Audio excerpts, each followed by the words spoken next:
Good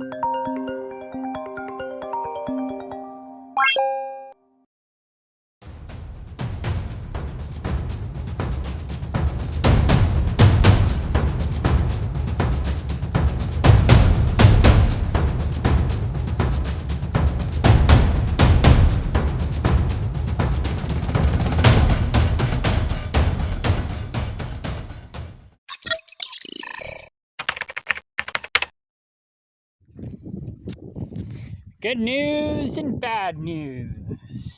Bad news is my truck still broke down. Big truck. And the more bad news, my Dodge Ram's not out of the shop yet either. It might be out of the shop today or tomorrow. Along with my big truck. But I think tomorrow's Friday.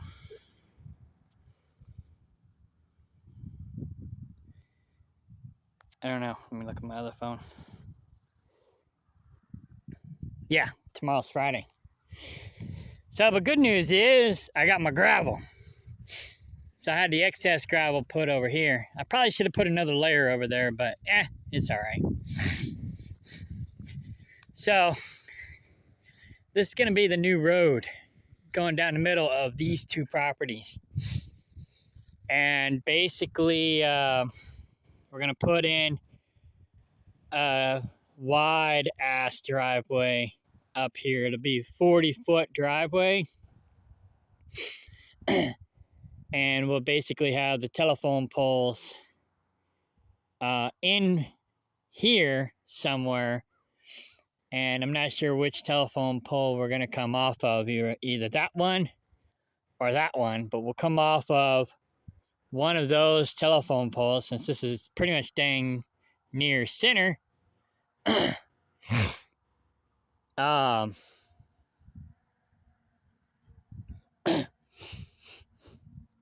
anyways, so the driveway is going to come down the middle.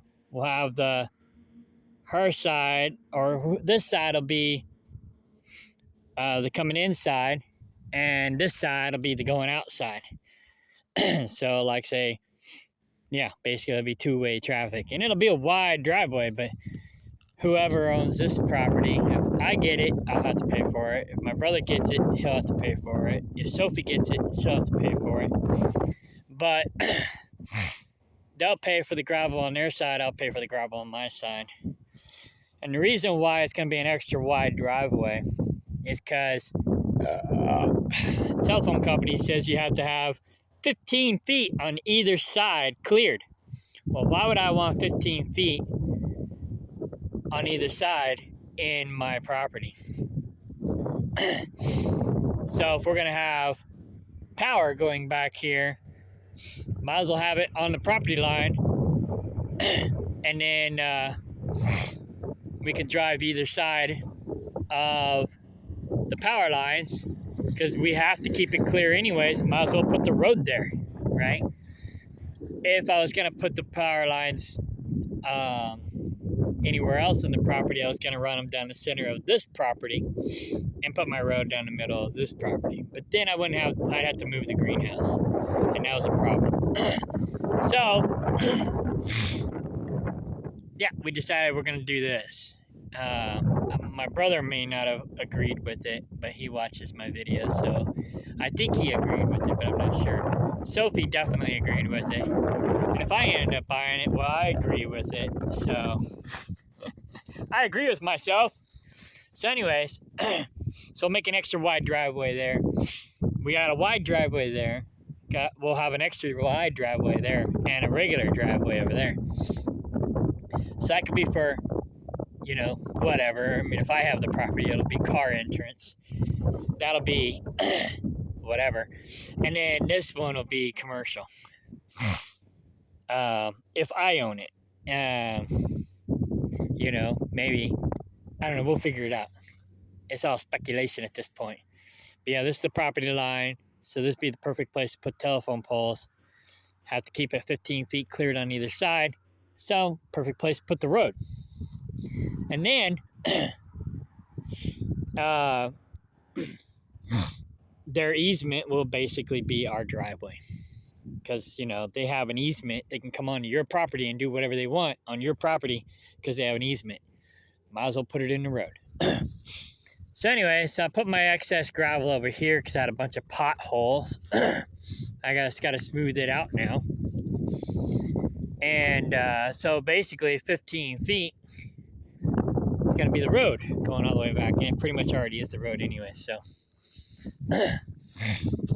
And then, I got all this up here for parking. I was going to make this all commercial up front, and I still might. And then I was going to do like camping, cabins and animals and farm all the way, from here on back. Basically where that pile of brush is where I've got markers for a fence line. And so from there forward was going to be my commercial front. And then from there back was going to be the farm. And eventually I'm going to move these containers in the back too. But, right now it's convenient for them to be up here even though they're an eyesore. So, right now what I do is get 3-inch clean rock. It's the largest, most affordable ratio that I can get. So if I go 4-inch, it'll cost more per ton. So if I go 2-inch, it'll cost more per ton. But 3-inch is the biggest I can get for the best price. So that's why I'll go with 3-inch clean. And then once I get it all said and done, then I might put 3-inch dirty over the top of it, and that'll help fill in any gaps. So I'm gonna put that other container right here.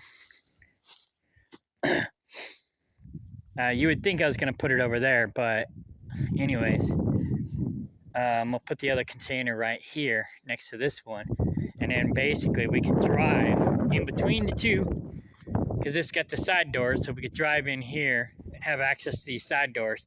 And I'll put all my bigger chainsaw, woodworking equipment, any of the bigger tools will go in the container.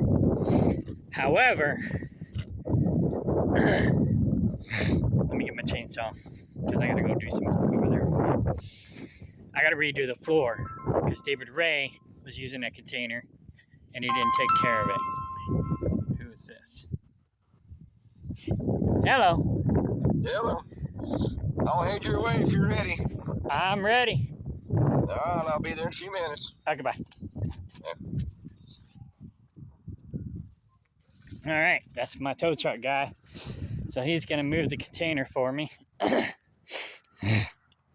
I got a tree I need to cut out of some fencing that I didn't know was even over here. But yeah, David Ray didn't take good care of this container. He basically let it rot. I've been bugging him to get his stuff out so I can move it up out of the mud, and he never went in it. Well, he did maybe for the first year or so we were here. After that, he pretty much never went in it. Everything rotted. John and them basically told me that all of his stuff was all moldy and nasty, had black mold in it. And he took it over there and put it in his shed. And yeah, basically it's all ruined. The roof leaked. I didn't even know the roof leaked. I would have known if Judas would go in there and check on his stuff from time to time, but he never did. So the roof leaked. The floor rotted out. And so now, basically I gotta redo the floor and fix the ceiling or the roof. And then I can use it again. That'll probably cost me a little over $1,000, but it'll be cheaper than buying another container because they're like $2,500 to $3,000. So, but he was always costing me money, so I'm not surprised. I'm really not surprised. So he's on his way. I'm gonna cut this tree out of this dog fence, and try to clean this section up a little bit. I've already cleaned it up a little bit, but I'm going to try to clean it up a little bit more. So, all right, bye. All right, we got it up out of the mud. You can see underneath. It's not as bad as I thought it was going to be honest, but it's all rusting out. And of course, you've seen the inside, it's all rotted out. But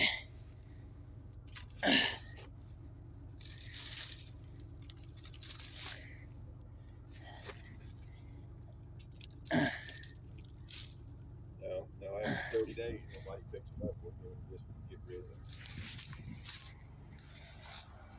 He said he wasn't going to pay for it.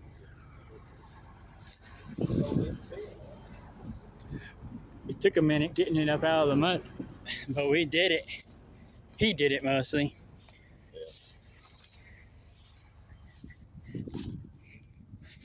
But it was partially grown into this tree too. I mean, the tree was growing into it. Not too bad, about a ½ inch or so. But it was holding it up, so we had to pull it from an angle to get it. But yeah, it's gonna cost me about $1,000, maybe $1,500 to clean it up and fix it up, but it'll be cheaper than buying a new one or newer one. So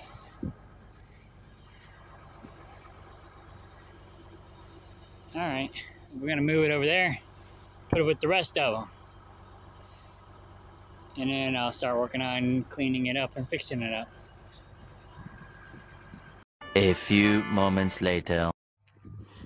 All right, we got her done. I had to hook my truck up to it to keep it steady where I wanted it, and it's pretty dang perfect. So it's not exactly straight, but it's pretty dang close. It's a little wider on this end than it is that end, but meh. So we'll shovel gravel underneath where we want it and need it, and then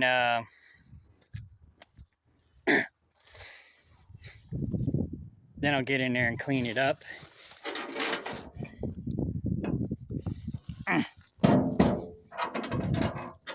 Dang it.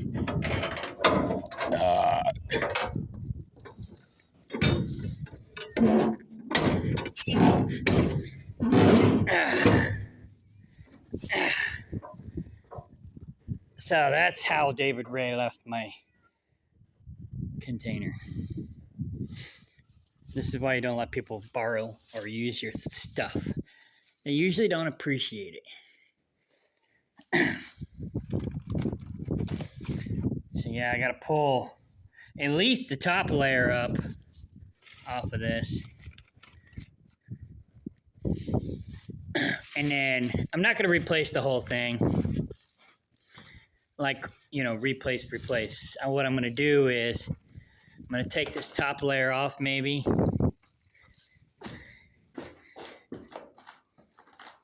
Maybe I don't have to. I'm gonna sweep all this out, clean it up real good, fix the leaks.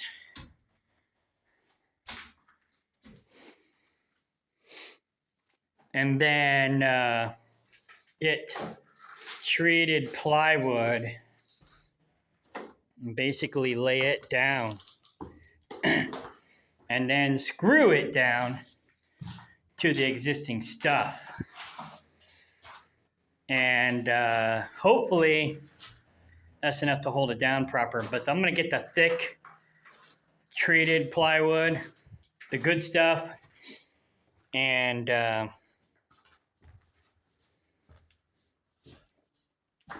that should be good enough. So yeah, then I'll put my wood chipper, my wood splitter, and my tree gear, my tree climbing and tree trimming, wood splitting, woodworking tools in here. Since they won't be affected by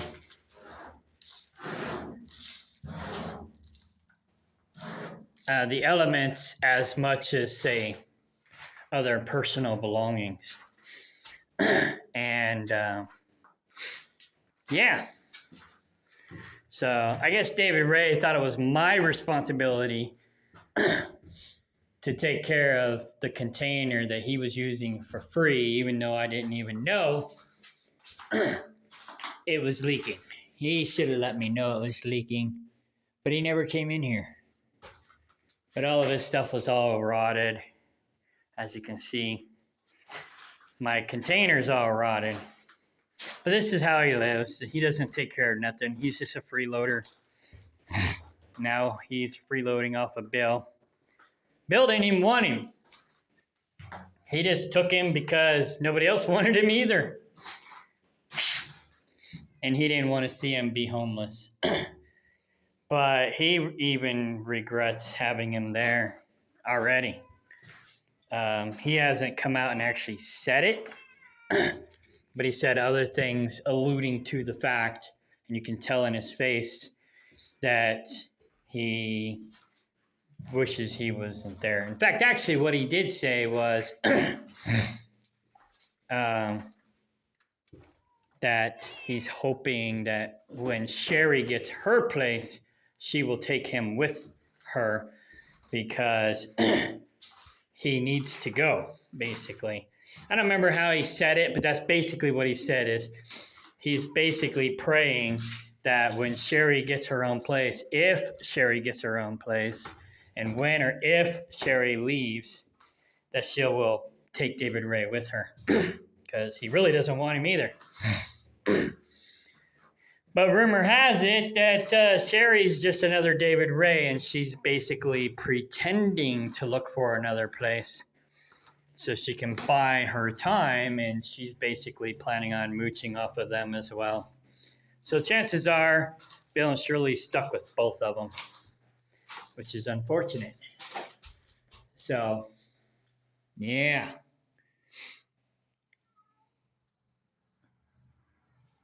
But anyways, now that this is done, I'm a lot happier. I will basically shovel a lot of this rock that's here up underneath there. Clean this out real good. Replace the floor. Fix the roof. And I'll start using it for, like I said, big tools. Tires, you know, things, and this shed here is gonna be for smaller stuff, miscellaneous tools and whatnot. Yeah, I might put my hoses in there for like my pumps and stuff, you know, things like that. So, yeah. So it's slowly coming together. Slowly. So it looks a little bit better now it's not over there. And that's going to be, if I keep doing what I think I'm going to do, that's basically going to be my nursery for my goats. It's where I'm going to put all the newcomer goats. And it's also where I'm going to do all their vaccinations, or whatever, you know, do their medicine and stuff like that. I'll build a corral over there. And that's where I'm basically have... where I'll herd all the goats to do all of their routine maintenance, which will be about every quarter. So, you know, about every 4 months. About every 4 months.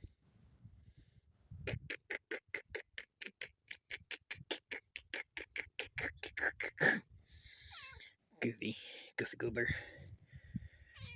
She loves attention. So anyways, slowly but surely. And Livy cut out from under my feet. She walks right in front of you to trip you, so you'll pay attention to her. I think I got gravel over here too. And I know I got gravel over here, so I can put more containers in here if I need to. But that's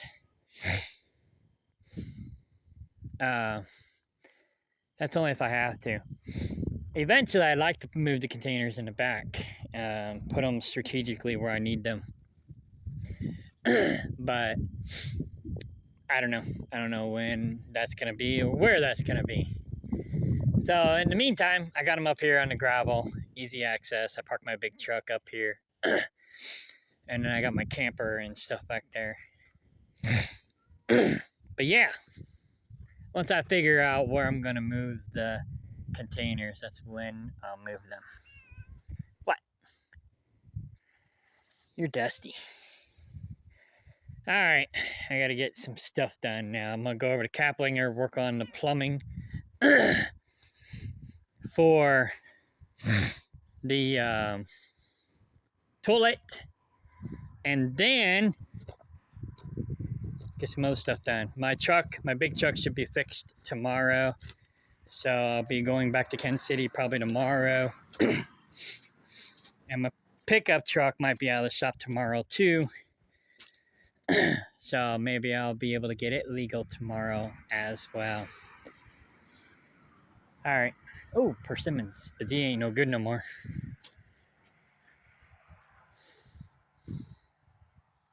So yeah, we could drive through here now and access the tool sheds. And bada boom, bada bing. Once I get trees growing up around here, they'll be less of an eyesore.